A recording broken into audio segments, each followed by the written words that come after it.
তো আমরা যে free fire, PUBG, call of duty এগুলো খেলি, এগুলো কিন্তু সবই ব্যাটেল রয়্যাল গেম। ভালো আছেন? তো বন্ধুরা, আগে জেনে আসি এই ব্যাটেল রয়্যাল গেমের উৎপত্তিটা কোথা থেকে। আসলে কোনো কিছু হুট করে আবিষ্কার করা যায় না, কোন একটা কিছু থেকে ধারণা নিয়ে একটা নতুন জিনিসের জন্ম হয়। তেমনই বন্ধুরা, মিশন ইম্পসিবল নামে একটা মুভি ছিল, যেটাতে একটা আইসল্যান্ডের মধ্যে কিছু মানুষ আটকা পড়ে যায় এবং একটা পর্যায়ে তাদেরকে বাধ্য করা হয় একজন আরেকজনকে হত্যা করার জন্য। এমন চলতে চলতে সর্বশেষ যে বেঁচে থাকে সেই হয়ে যায় জয়ী। এখান থেকে মূলত এই ব্যাটেল রয়্যাল গেমের জন্ম। এবার আসি আমাদের সকলের পছন্দের ফ্রি ফায়ার গেমটার কথায়। ফ্রি ফায়ার গেমটা কোনো একজন মানুষ সৃষ্টি করেনি, এটা একটা কোম্পানি তৈরি করেছিল, আর সেই কোম্পানিটার নাম হলো গেরিনা, যেটা 2009 সালে স্থাপিত হয়েছিল।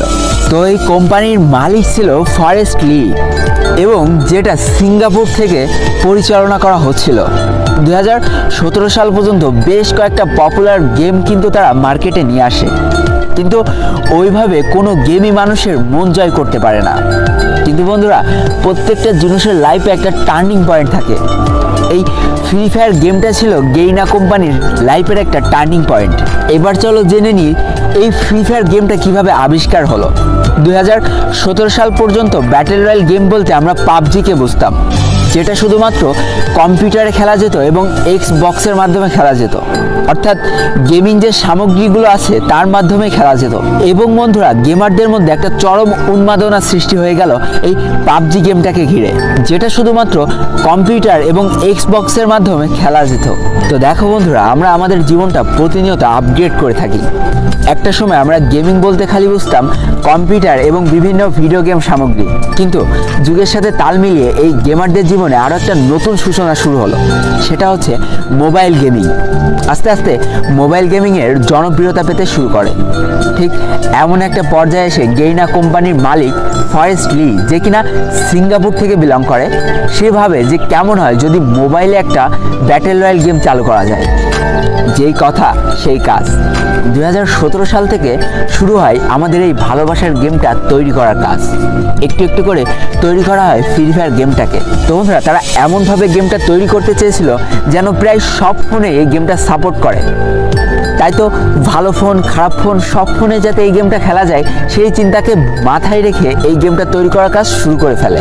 2017 সালের মাঝামাঝি অবস্থানে এই গেমটার বেটা ভার্সন লঞ্চ করা হয়, অর্থাৎ কিছু মানুষের মধ্যে এই গেমটাকে সীমাবদ্ধ করে দেওয়া হয় এবং যারা খেলে এই গেমটার ভালো ও খারাপ দিকটা তুলে ধরে, যেটার পরে ভিত্তি করে এই গেমটার আরও নিখুঁত করে তৈরি করার কাজ শুরু হয়ে যায়। 2017 সালের 4 নভেম্বর চলে আসে এই গেমটার লঞ্চ করার সেই অন্তিম দিন, যেদিন এই গেমটা হাজার হাজার মানুষের মধ্যে ছড়িয়ে দেওয়া হয়।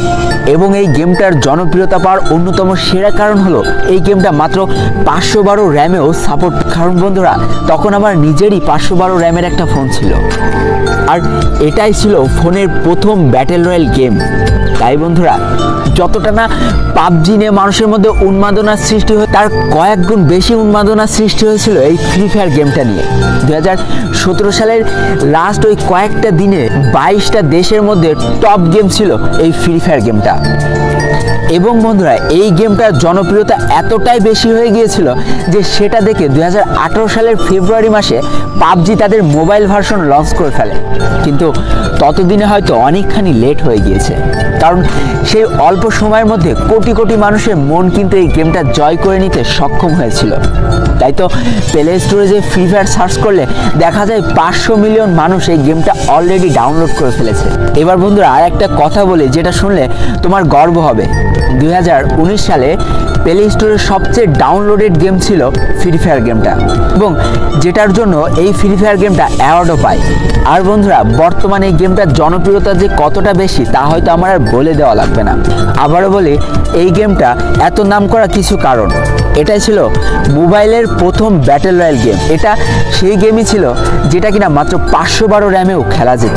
সময়ের সাথে সাথে, যুগের সাথে তাল মেলাতে মেলাতে হয়তো এই গেমটার প্রোফাইলটা একটু বড় হয়েছে, তাই এখন হয়তো আর 512 র্যামে খেলা যায় না। কিন্তু আমি নিজে একটা সময় 512 র্যামে এই গেমটা খেলেছি। তো এটা ছিল ফ্রি ফায়ারের পিছনে লুকিয়ে থাকা ইতিহাস।